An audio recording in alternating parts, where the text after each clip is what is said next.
Welcome to the Chloe Show.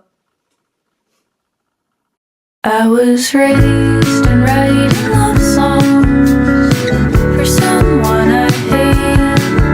Now when I write a real one, it feels like fate. I try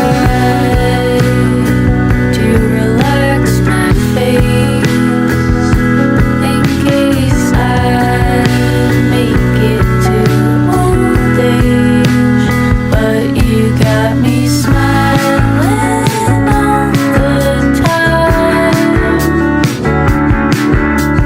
My eyes go so wide. I was always afraid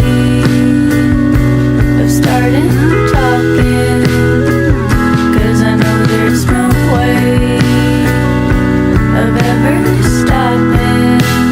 There is no way of fitting everything in.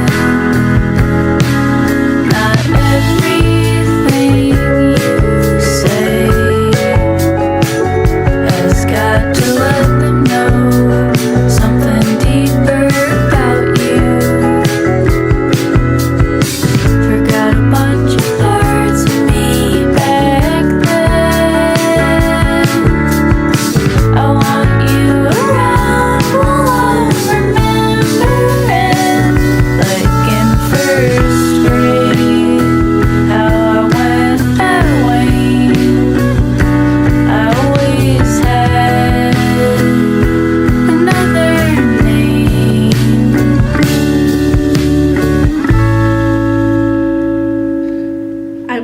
I am happy to not be enough. I think he didn't mean to tell me I was everything yet not enough. I was told yesterday that I was perfect for him, yet lacked something. I don't know what that something is, but I am grateful for it. I am happy to know that I wasn't enough for him, yet I already know the truth behind his words and the meaning of them. If I was to touch him, I would be what he was looking for. I would be his kind of perfect. This is why I never wanted his kisses or his touches, but I allowed them because of my clouded feelings. But now that I have been hit with the reality of not being enough for him, I am able to move on and find another that doesn't need my touch to feel a spark. I never knew I would be so happy to be told I wasn't enough. The joy is a bit overwhelming, to be honest. Younger me will be crying at how much the words he spewed hurt. Yet I am a bit sad I need to touch him to be enough. I am proud I didn't do as expected and allowed myself to respect my boundaries and heart.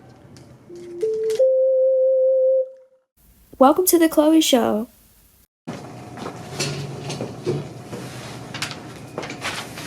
Welcome to the Chloe Show. Today we have our school physics teacher, Mr. Trotta. Okay, do you watch Bill Nye the Science Guy? I remember. I'm old, very old. I remember when he first came out and watching him all the way back then, back in the 80s and 90s. Well, I guess 90s.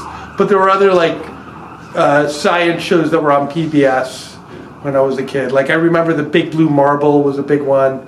And there was this other one that was like a science, not a game show, but it was. I remember watching a lot of science shows on PBS when I was a kid.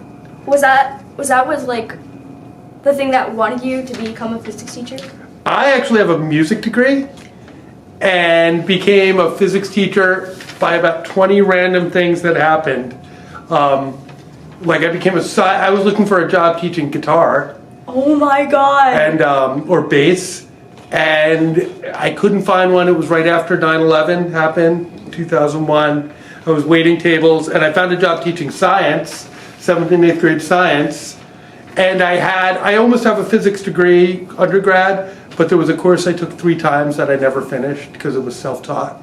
So I had enough credits to teach science to 7th and 8th graders, and then they're always looking for physics teachers, and I always liked teaching physics. I always liked physics, so I got the physics teacher certification, and I enjoy teaching physics. But I can also teach any grade K through 8, music, kindergarten through 8, and physics, chemistry, don't listen to this, Miss Bento, and physical science. Okay. Well, a lot of the kids in our class say that, oh, you could be like a drama major. You're so. I don't know why they would say that. So, like, if you were a legitimate drama major here, what roles would you like to play? I would like to be Alexander Hamilton in Hamilton. Oh my gosh, that would be so good. Yes, because I really like Lin-Manuel Miranda, and I consider myself somewhat of a musical theater person myself. I feel like you would do a really good role for King George. Oh, yeah, I would do a really good role for King George. Yes. Da da da da da da da da da da da da da da da. Well, I loved interviewing you. Thank you so much. I love being the interviewee. Thank you so much. Yeah. And thank you everybody out there on the Chloe Show. Hold your head in deep devotion, at least as deep as the Pacific Ocean. I wanna be yours. Secrets I have held in my heart are harder to hide than I thought. Maybe I just wanna be yours. I wanna be yours. I looked in my rearview mirror and you seem to make a lot more sense. Then what I see ahead of us, yeah. I'm ready to make that turn before we both crash and burn. 'Cause that could be the death of us. The death of us, baby. You know how to drive it right, and you decided not to make a change. Stuck in the same old lane, going the wrong way. Oh, I feel like my heart is stuck in bumper to bumper traffic. I'm under pressure 'cause I can't have you the way that I want. Let's just go back to the way it was when we were on honeymoon avenue, honeymoon avenue, my baby. She like crazy. Can we get back to the way it was? Welcome to the Chloe Show. Here I'm with one of the members of the Right Writers Group. Hello, I'm Mallus. Okay, so here are the questions for this interview. How long did it take to make your films Alarmed and A Burning Hill? Okay, so A Burning Hill is kind of interesting because I had first written the script and then I lost it. And so months later, when I was actually going to start filming it, I realized I don't have it anymore. So I had to rewrite, shoot, and edit within 3 days. So that's how long A Burning Hill took. About 3 days total. 3 days? Yeah. I thought it would like take longer.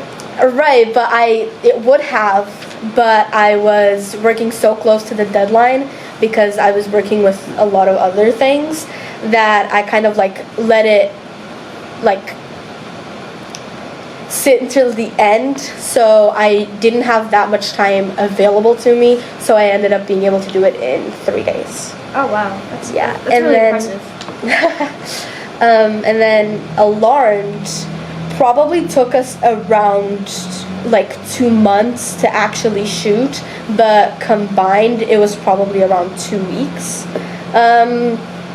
I'm not really sure about the editing process because I wasn't the editor on that project, but to film was like altogether it was probably around 2 weeks. Okay, very interesting. What made you want to be a film major?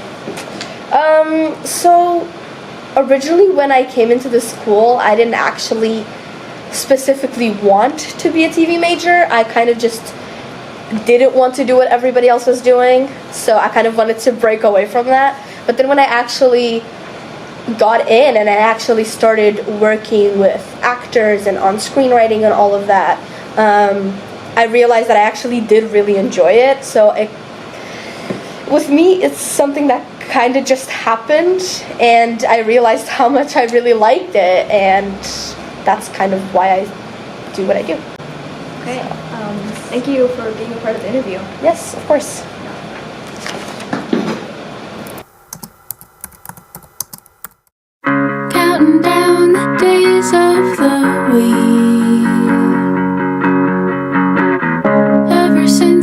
the same.